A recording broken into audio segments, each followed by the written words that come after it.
사람의 마음속에는 자신의 욕망을 끊임없이 확대하고자 하는 이런 바로 욕망이 있습니다.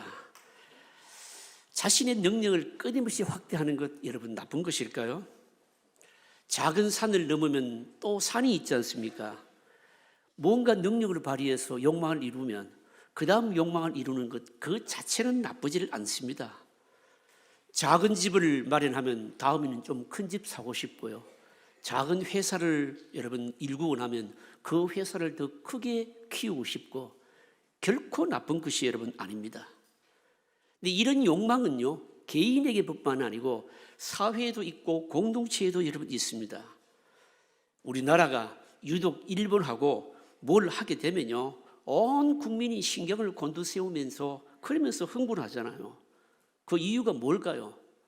과거에도 우리가 고통을 당했는데 이제는 질 수 없다라고 하는 이 국민적인 자존심 때문입니다. 이 국민적인 자존심도 가만히 살펴보면 민족 나름대로 우리 민족이 다른 민족보다도 앞선다라고 하는 이런 욕망이 바로 표출인 겁니다. 개인이나 어떤 사회 공동체가 이런 욕망이 있다는 자체는요 굉장히 여러분 소중한 겁니다.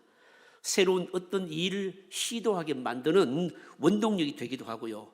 공동체의 구성원들을 하나로 묶어서 뭔가 추진하게 하는 바로 힘이 있는 겁니다.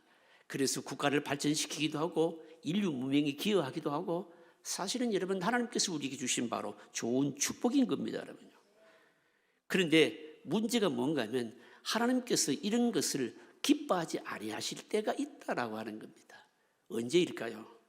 하나님께서 우리에게 주신 바로 이런 것을 이런 능력을 잘 사용해서 누리고 그리고 사용하면 되는데 생각하지 말아야 될 것까지 생각하는 범위에까지 나아가는 겁니다.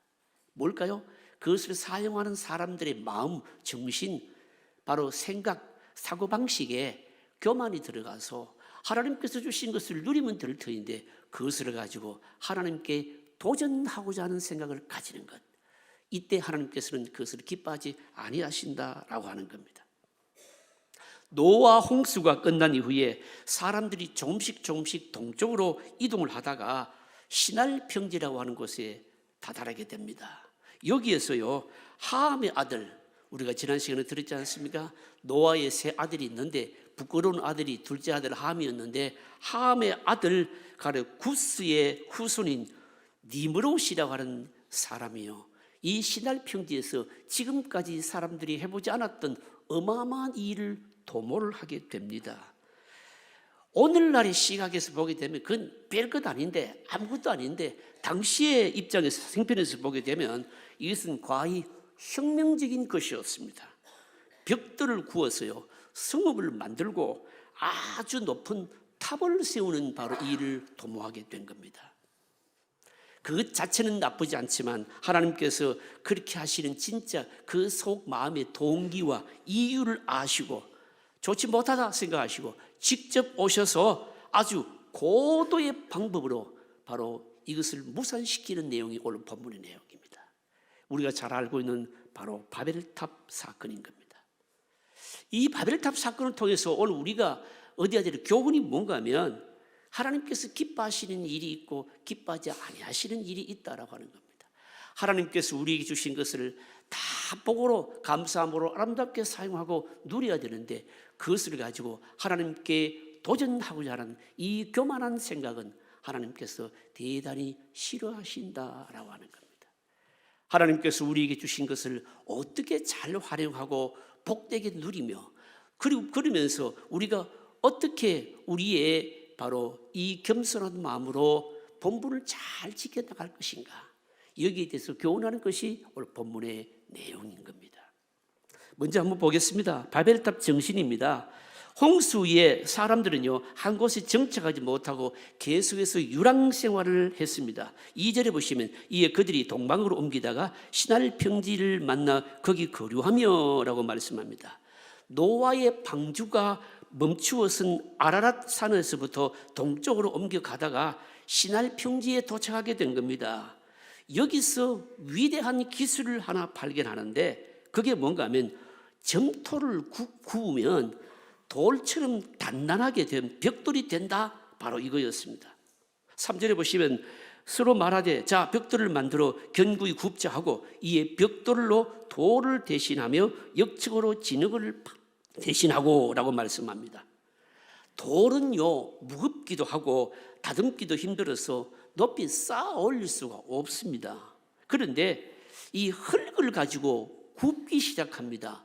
흙을 가지고 구우니까 원하는 대로 모양을 다 만들어내는데 이게 벽돌인데 이 벽돌을 구우니까 흙을 구우니까 돌처럼 아주 단단하고 원하는 모양도 만들어내기 시작했고 이걸 가지고 쌓기 시작하면요 뭐든지 만들 수가 있었다라고 하는 겁니다.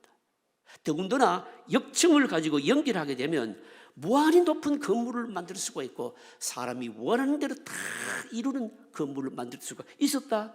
획기적인 기술을 바로 개발한 겁니다. 그런데 문제는 사람들이요 그 기술로 집을 만들어서 편안하게 살고 안전하게 살고 하나님을 찬양하고 그렇게 하지 않고요 엉뚱한 생각을 하게 되었다는 거죠. 그 엉뚱한 생각이 뭘까요? 오늘 4절이 중요합니다. 여러분 4절 말씀 읽어보실까요? 4절 같이 읽겠습니다. 또 말하되 자 성읍과 탑을 건설하여 그 탑 꼭대기를 하늘에 닿게 하여 우리 이름을 내고 온 지면에 흩어짐을 면하자 하였더니 여기에 나오는 이 말씀요 한마디 한마디가 다 인간의 숨은 정신을요 그대로 지금 표출하고 있는 겁니다. 사람들은 특별한 성읍을 만들고 탑을 쌓아서 하늘에 한번 다 보자는 겁니다.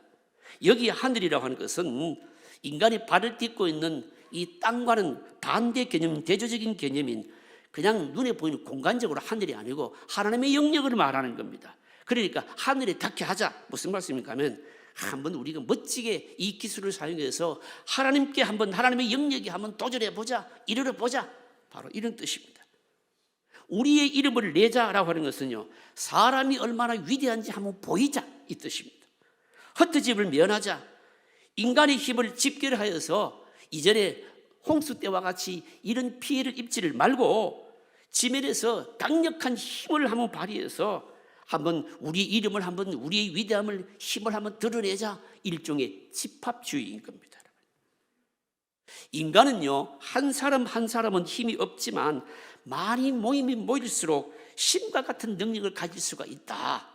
바로 이걸 생각하게 된 겁니다. 여러분 하나님만 붙들면요 혼자라도 큰 힘을 발휘할 수 있지 않겠습니까? 하나님이 함께 하시면요 사실은 사람의 수가 그렇게 중요하지 않습니다. 그런데도 벽돌 만드는 한 가지 기술을 개발하고 나서 인간 지혜의 위대함과 기술의 위대함으로 하나님께 도전하고자 했다는 겁니다.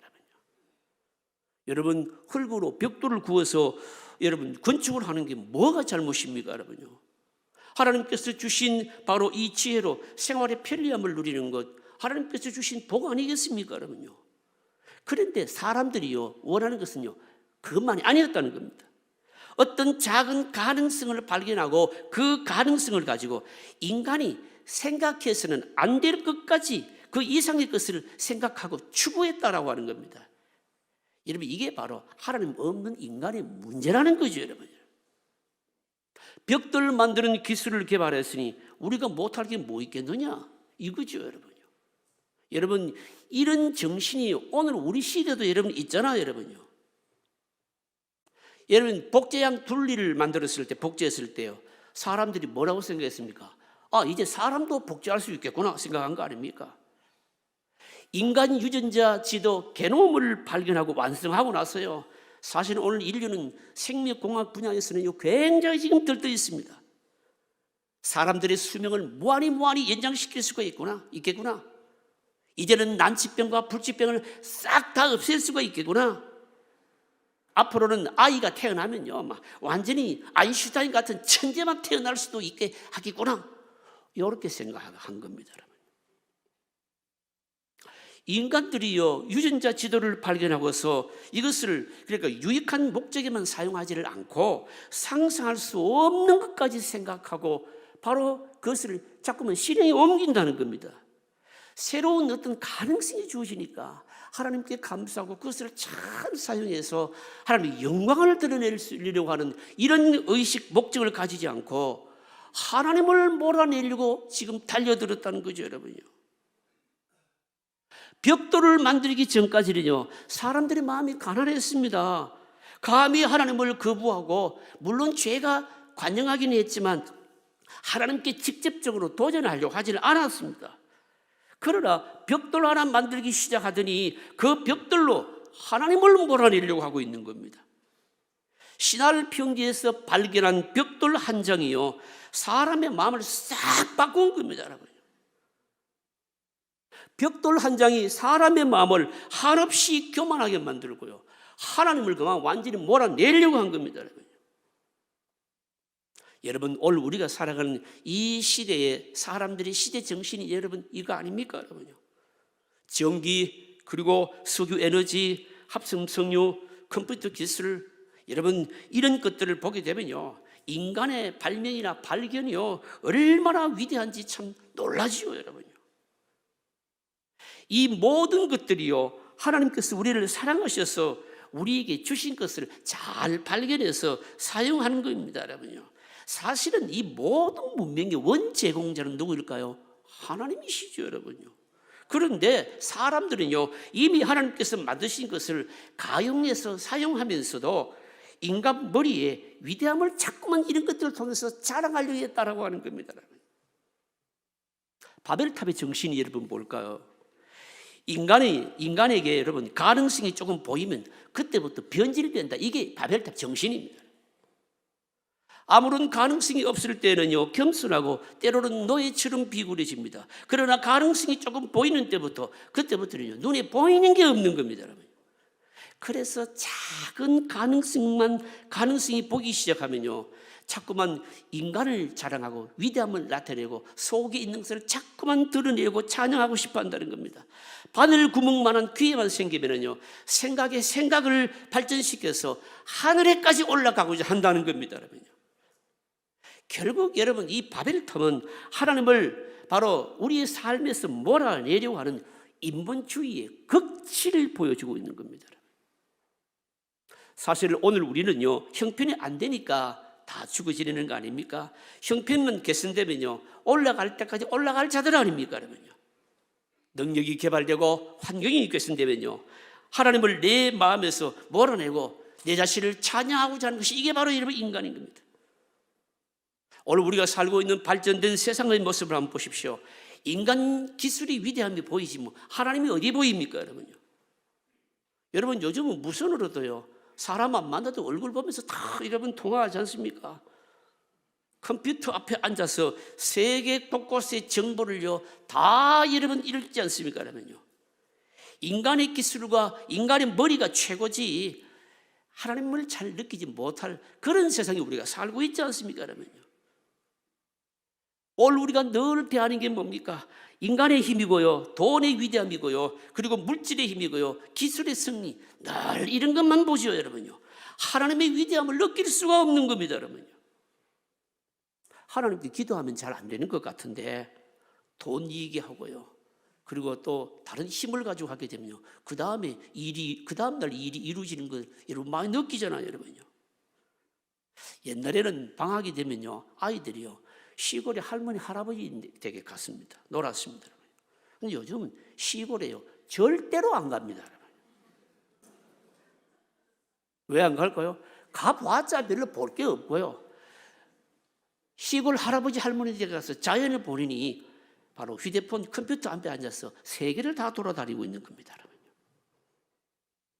여러분, 그리고요 요즘 초등학교 보면 현장 학습도 어디에 가는가 하면요, 전부 말입니다, 놀이동산 갑니다. 왜 놀이동산 갈까요? 거기 가서 아이들 던져놓고 그냥 놀으라고 하는 겁니다. 선생님들이 좀 정신이 있는지 없는지 좀 이해가 잘 안 돼요. 우리 교회도 선생님들 계신데 아이들을 데리고 말입니다, 여러분 좀 하늘도 보고 땅도 보고 들꽃도 보아야 그 마음속에 뭡니까?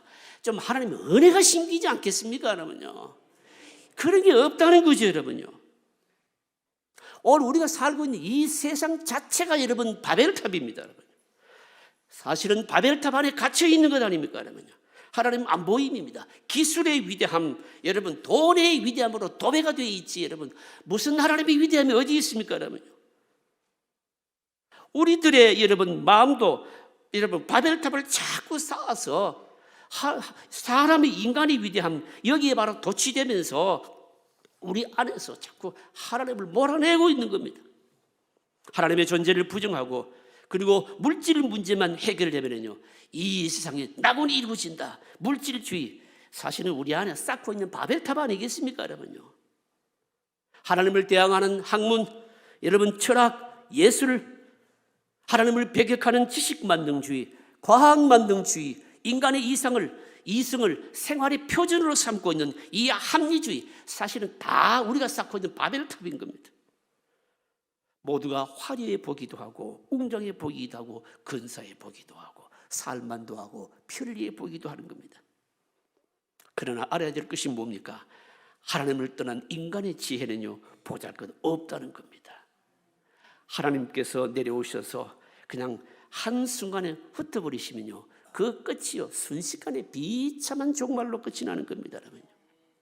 그래서 시편 기자는 시편 14편 1절에 보시면요 어리석은 자는 그의 마음이 이르기를 하나님이 없다 하는도다. 그들은 부패하고 그 행실이 가증하니 선을 행하는 자가 없도다. 마음에 하나님 몰아내기를 원하는 자를 향해서 어리석은 자라고 말씀하고 있는 겁니다. 사랑하는 성도님 여러분, 인간은요 아무리 위대한 것을 만들어도 여전히 인간입니다, 여러분. 왜 그럴까요, 여러분요? 별로 못 살고 다 죽어야 되잖아요. 인간이 만들어낸 위대한 것, 여러분 위대하다 할지라도 역사적으로 보십시오. 별로 가치가 없습니다, 여러분요. 저는 중국의 만리장성에 아직 안 가봤는데 한번 가보고 싶은데 뭐 대단하다 하더라고요. 이집트의 피라미드를 한번 가봤습니다. 얼마나 웅장하고요. 여러분 그거 건설하는데 어마어마한 인력이 동원돼서 건설하지 않았겠습니까? 그런데 지금 가만히 보면요, 그 도대체 저걸 왜 만들었는지 도무지 이해가 안 됩니다. 무용지물이잖아요, 여러분. 아무리 실용적으로 쓸모가 없잖아요. 그냥 인간 위대함을 드러내려고 하는 것밖에 더 있겠습니까, 여러분요. 사랑하는 성도님 여러분, 하나님께서 세워주시지 아니하시면 우리의 노력과 땀과 대단해 보이는 것도요 다 무용지물임을 아시기를 바랍니다, 여러분요. 인간의 행복은 우리 한 사람 한 사람이 하나님을 바로 알고 말씀에 순종할 때 주어지는 겁니다, 여러분. 여러분, 하나님께서 여러분들에게 주신 복들, 이 세상에 주시는 편리함들 다 누리십시오. 그러나 하나님 안에서 누려야 되는 겁니다. 하나님 안에서 그 가치를 찾고 하나님 안에서 의미를 찾아야 된다는 거죠, 여러분. 둘째로 생각할 것은 하나님의 방문입니다. 하나님과 같이 되고자 하는 인간의 생각에 하나님께서 친히요 공사 현장에 바로 강림하신 겁니다. 여러분 한번 보실까요? 5절 말씀 한번 보십시다. 5절 같이 읽겠습니다. 여호와께서 사람들이 건설하는 그 성읍과 탑을 보시려고 내려오셨더라. 구약 성경에서 하나님이 친히 인간을 방문하실 때는요 대체로 두 가지 경우입니다. 하나는 먼저 믿는 자를 찾아오시는 경우입니다. 이때는요 믿는 자를 찾아오시는 때는 거의 강력한 성령의 역사가 일어났습니다. 평소에는 무지가 사람의 눈을 가리고 있어서 하나님의 은혜가 주어져도 잘 모르고, 그리고 또 이 죄를 지어도 감각도 별로 없고 하나님에 대한 두려움도 없고 하나님의 은혜가 막 쏟아지고 있는데도 그 은혜인 줄을 잘 모르는 겁니다. 그러나 하나님께서 방문하시면은요 자신의 죄성을 발견하고 이전에 느끼지 못했던 애통함이 일어나면서, 그러면서 하나님의 은혜와 기쁨이 막 다시 체험되어집니다. 그래서 하나님께서 믿는 자들을 찾아오실 때에는 거의 대부분 바로 회복과 부흥의 때였습니다. 그리고 또 하나는요 죄인들을 찾아오시는 경우입니다.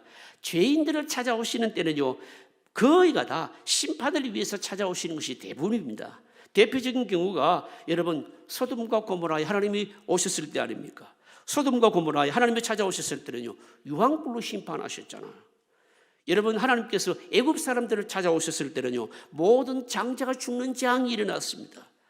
아수르 군대를 하나님께서 찾아오셨을 때는 불과 연병으로 하루 저녁에 18만 5천 명이나 죽었습니다. 죄인들을 찾아오셨을 때는 거의 대부분 이처럼 바로 여러분 죽음을 의미했습니다. 여러분. 하나님께서 바벨탑을 건설하고 있는 인간들을 찾아오셨을 때도 마찬가지입니다. 바로 심판을 위한 것이었습니다. 그런데 특징이 뭔가 하면 죽음은 없었습니다. 여러분, 이게 바로 하나님의 은혜인 겁니다. 하지만 죽음은 없었지만 다른 방식으로 인간들의 교만을 심판하셨다라고 하는 것이죠. 그 다른 방법이 뭘까요? 고도의 방법입니다. 7절입니다. 7절 같이 읽으실까요?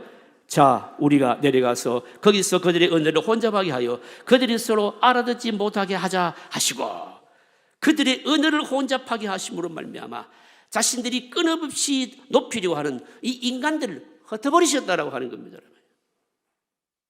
여러분, 이거는 어마어마한 심판입니다. 사람을 나누는 게 뭘까요? 사람을 나누는 게요, 말입니다, 여러분요. 민족을 나눌 때는요, 무슨 피부색이나 뭐 혈통이나 이런 것들을 가지고 문제를 삼지만 사실은 언어가 다르면요, 사람은 저절로 나누어지게 되어 있습니다. 한 땅덩어리 아래 한 국가, 한 민족이라고 하지만 언어가 다르면요, 그 나라 안에 끊임없이 분쟁이 일어나지 않습니까?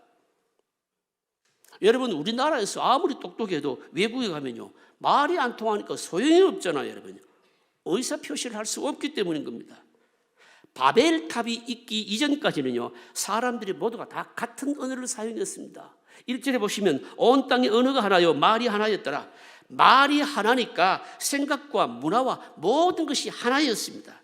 어느 한쪽에서 새로운 사고나 아니면 생활 방식이 생기면요, 전혀 예고되지 않고 급속도로 퍼져나갔던 겁니다. 그러나 언어가 다르니까요, 이게 완전히 깨어져 버리게 된 겁니다. 그래서 8절에 보시면 여호와께서 거기서 그들을 온 지면에 흩으셨으므로 그들이 그 도시를 건설하기를 거쳤더라라고 말씀합니다. 의사소통이 안 되니까요, 전체라고 하는 것이 없어져 버립니다. 다시 말해서 언어가 다르면요, 우리라고 하는 개념이 사라져버리게 되는 겁니다. 우리라고 하는 개념은 언어가 통하는 사람들 사이에 있는 겁니다. 말이 다르면요, 우리가 안 됩니다, 여러분요. 한 사람은 영어를 쓰고 한 사람은 불어를 쓰는데 우리 여러분 될까요? 안 되잖아요, 여러분요. 우리라고 하는 것이 딱 깨어지니까 탑을 쌓을 이유가 없어지게 되는 겁니다. 말이 달라지니까 전부 고개를 돌리고요, 등을 돌리면서 다 흩어지게 된 겁니다. 한때 우리나라의 전직 대통령이요, 세계화 정책을 편 적이 있습니다. 그런데 세계화 정책을 펴면서 문제가 뭐였는가 하면, 우리나라가 경제적으로 많은 것을 이루었지만 사실은 제3세계 국가들보다도 국제 언어인 영어를 잘 구사하지는 못하는 게 이게 문제였잖아요. 그래서 그때 세계화 한다 하면서 그냥 영어 돌풍을 막 일으키는 거 아닙니까, 여러분요? 사실은 여러분이 우리나라가 해결해야 될 큰 숙제 중에 하나죠, 여러분요. 만약에 여러분 세계가요, 언어의 장벽이 없었더라면요, 인류는 훨씬 가까워졌을 것이고, 그리고 또 모르긴 하지만 어마어마한 탑을 세웠을 것입니다. 그러나 언어가 다르니까 인간들이요, 자신의 탑을 세우는 것이 불가능했습니다. 아무리 여러분 외국어를 배워서 잘한다 할지라도 태어나서 그 나라에 안 자라면 그 나라의 말이 가지는 독특한 뉘앙스는요, 이해를 못하는 겁니다. 여러분, 이렇게 하신 것이요, 사실 하나님의 지혜인 겁니다. 인간이 더 이상 하나님께 도전하지 못하도록 언어를 통해서 나눠버리신 것은 대단한 하나님의 지혜라고 하는 거죠. 여러분, 이게 우리에게 말씀하시는 것이 뭘까요, 여러분요? 말씀하시는 것이 뭔가 하면, 사람들이요, 벽돌을 개발하고 컴퓨터 기술과 자동차 문명과 무슨 비행기를 만들어내고 그런 것으로 행복해질 수가 없다라고 하는 뜻입니다, 여러분요. 왜 그럴까요? 하나님께서 다 흩으시면 그만이기 때문인 겁니다, 여러분요. 하나님께서 인간을 찾아오셔서 흩어버리시면 한순간에 끝입니다. 그래서 여러분 오늘 이 본문의 사건은 우리에게 주시는 교훈이 뭔가 하면, 인간의 한계를 너희들이 깨달아라는 거죠, 여러분요. 사랑하는 성도 여러분, 우리는 여러분 오늘날 세상 사람들이 가지고 있는, 세상 속에 파급되어 있는 이 시대 정신과 교만한 인간 정신을 여러분 경계해야 되는 겁니다. 인간은 끝없이 높아지려고 할 거요, 힘이 될 만한 것을 내세우고 자랑하고요, 그걸 가지고 하나님도 부정하고요, 자기가 하나님인 것처럼 바로 내세우는 것, 이걸 바로 조심해야 된다고 하는 겁니다. 하나님께서는 우리에게, 하나님께서 모든 것들의 주인 아니십니까? 하나님 주신 것을 가지고 무한히 개발하고 발전시키고 발명하고, 그래서 여러분 복을 누립니다. 그렇지만 복을 누리면서도 너무 우리 생각이, 교만한 생각이 어떤 범위를 벗어나게 되면요, 그때 마치 미국의 무역센터 빌딩이 한순간에 날아가듯이 그렇게 날려버리신다는 거죠, 여러분요. 우리 속에 있는, 사람의 생각 속에 있는 인본주의를 여러분 경계해야 됩니다. 하나님이 한순간에 흩으신다는 거죠, 여러분요.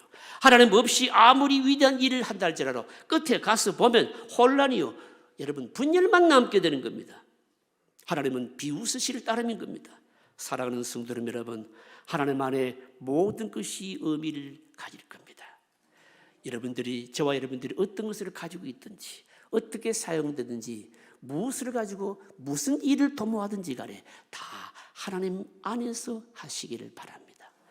하나님을 나타내고 하나님의 영광을 위해야 됩니다. 그래야 하나님께서 더 아름답게 사용하시고 높여주시고요, 그리고 더 위대하게 만들어 주실 것입니다. 오늘 마지막으로 생각할 것은 성령으로 하나님입니다. 인간이 교만해져서 심판으로 하나님께서 바로 인류를 이 언어를 통해서 다 흩어짐으로 나누게 하셨는데, 그러면 이 나누어진 인간들이 하나 되는 길은 없겠느냐라고 하는 겁니다. 인류가 다시금 하나 되는 길이 여러분 뭐겠느냐라고 하는 겁니다. 여러분 길이 있습니다. 뭘까요? 성령 안에서 하나가 되는 겁니다. 바벨탑을 쌓으려는 인간들에게 언어를 혼잡케 하심으로 인류를 흩으셨듯이, 바로 이 언어의 일치가요, 오순절날 성령이 오셨을 때에 일치되는 역사가 일어난 거 아닙니까? 예수님께서 우리의 죄의 문제를 바로 해결하시기 위해서 죽으셨습니다. 부활 성취하셨습니다. 예수님께서 제자들에게 말씀하셨습니다. 몇 날이 못 되어서 성령을 줄 테니 기다리라. 바로 그 성령을 기다리는 바로 모임 가운데 바로 큰 기쁨과 이루 말할 수 없는 어마어마한 역사와 함께 성령이 임한 겁니다. 너무너무 큰 확신과 주체할 수 없는 기쁨이 막 성령이 임함과 함께 있었는데, 이것을 보고서는요, 사람들이 한 말이 뭔가 하면 세술에 취했다 그렇게 얘기했습니다. 베드로가 한 말이 뭔가 하면 세술에 취한 게 아니고 구약의 요엘서에 나오는 그 말씀이 실제로 이루어졌다 그렇게 한 겁니다. 성령이 그들에게 임하자 베드로가요, 사실은 한 말로 설교를 했는데 말이 다른 여러 지역에서 온 사람들이 이상하게도 전부 자기 나라 말로 다 알아들은 겁니다. 이게 뭘까요? 동시통역 아닙니까? 그러면요, 성령이 역사하자 일시적으로 언어의 장벽이 무너지면서 각자 자기의 언어로 예수 그리스도의 죽으심과 부활에 대한 설교를 똑똑하게 알아들을 수가 있었던 겁니다. 이것이 다름 아닌 바벨탑에서 일어난 언어의 혼잡, 오순절 성령 강림으로 말미암아 회복된 것을 말하는 겁니다. 그리고 또 이것은요, 성령 안에서 앞으로 인간들이 하나 될 수 있다라고 하는 것을 우리에게 그림자로 보여주는 겁니다, 여러분요.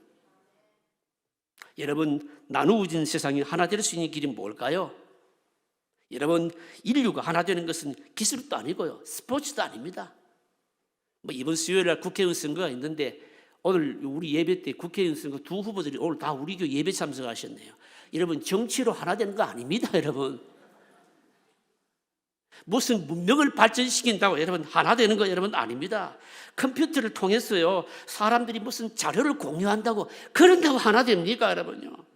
전 세계가 무슨 광 케이블망을 구축하고 화상회의를 한다고 그런다고 하나 되는 거 아닙니다, 여러분요. 인공위성을 쏴 올리고 지구 구석구석에서 무슨 일이 일어나는지 실시간으로 다 파악되고 그런다고 하나 되는 게 아닙니다, 여러분요. 인류가 하나 되는 길은 뭘까요? 예수 그리스도 안에서 겸손함으로 말미암아 하나님의 영이 우리 안에 임하여서 우리 안에 있는 죄성이 해결되어지고 우리 안에 뭡니까? 내 욕심으로 살고자 하는 이런 것들이 다 부서지게 될 때 하나가 되는 겁니다, 여러분. 우리나라가요, 유독 일본에 대해서 중국에 대해서 막 자존심을 내세우면서 경쟁을 하려고 이기려고 하는데, 여러분 이것도 사실 여러분 별로 의미가 없습니다, 여러분요. 여러분, 인류가 하나 되는 것은, 하나 되게 하는 것은 다름 아닌 예수 그리스도의 영, 하나님의 영이 임하는 겁니다. 이게 무슨 말씀일까요? 오늘 우리들에게 있는 여러분 모든 문제의 원인은 뭘까요? 세계 도처를 보게 되면 정치적으로 경제적으로 뭐 온갖 노력을 다하지만 인간의 문제는 여러분 끝이 없습니다. 맨날 물고 싸우고 뜯고 여러분 그렇습니다. 여러분요. 왜 그럴까요? 여러분요. 하나님의 영이 없으니까, 인간이 안 변하니까 그래요. 인간이 안 변하면 아무리 기술이 발달되고 돈이 많이 있어도 고도의 정치력을 발휘해도 여러분 하나 되질 않는 겁니다. 결국은 인간이 바뀌어야 되는데, 근데 인간이 바뀌는 길이 뭘까요? 그것은 다름 아닌 하나님의 영이, 예수님의 영이 우리 가운데 부어져서 자신의 죄성을 인정하고 하나님을 높이고 알고 그 앞에 겸손하게 무릎 꿇고 우리 인간의 한계를 알면서 하나님을 인정할 때라는 거죠, 여러분요. 그래서 여러분 교회가 성령 충만해야 되는 이유가 여기 있는 겁니다. 여러분 우리가 왜 예배를 삼으며 여러분 우리 교회가 믿는 사람들이 왜 성령 충만해야 될까요, 여러분요?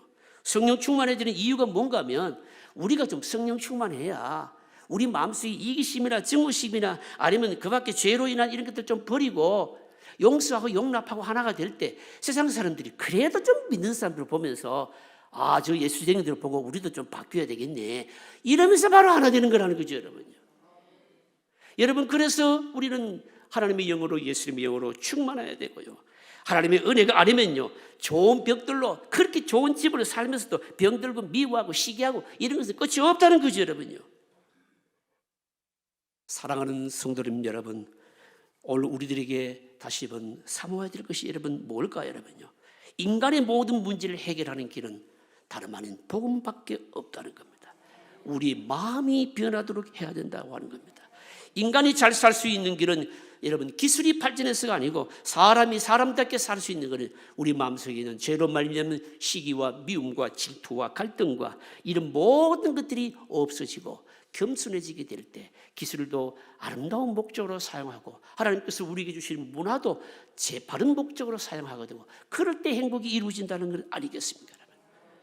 사람이 바뀌어야 된다 이 말씀입니다. 그런데 사람이 바뀌어지는 것은요 뭘까요? 복음밖에 없는 겁니다. 그래서 우리 안에 하나님의 영이 예수님의 영이 충만하게 임해야 되는 겁니다. 오늘 예배에 참여하신 분들 다시금 하나님의 영이 우리 안에 충만하도록 여러분 기도하시기를 바랍니다. 여러분요. 모든 인류의 진정한 문제의 해결자는 바로 예수 그리스도이고 그 예수 그리스도가 우리의 문제를 해결하기 위해서 죽으시고 성령을 보내셨고 바로 이것을 우리 마음속에 받아들이면서 성령의 지배를 받을 때 우리가 진정한 행복자가 된다는 사실들을 다시 한 번 더 깨달으시기를 바랍니다. 이것이 오늘 우리들에게 주신 바로 메시지입니다. 이 놀라운 축복과 은혜와 여러분 저와 여러분들 가운데 충만하게 넘쳐나시기를 주의 이름으로 축복합니다. 통성으로 기도하겠습니다.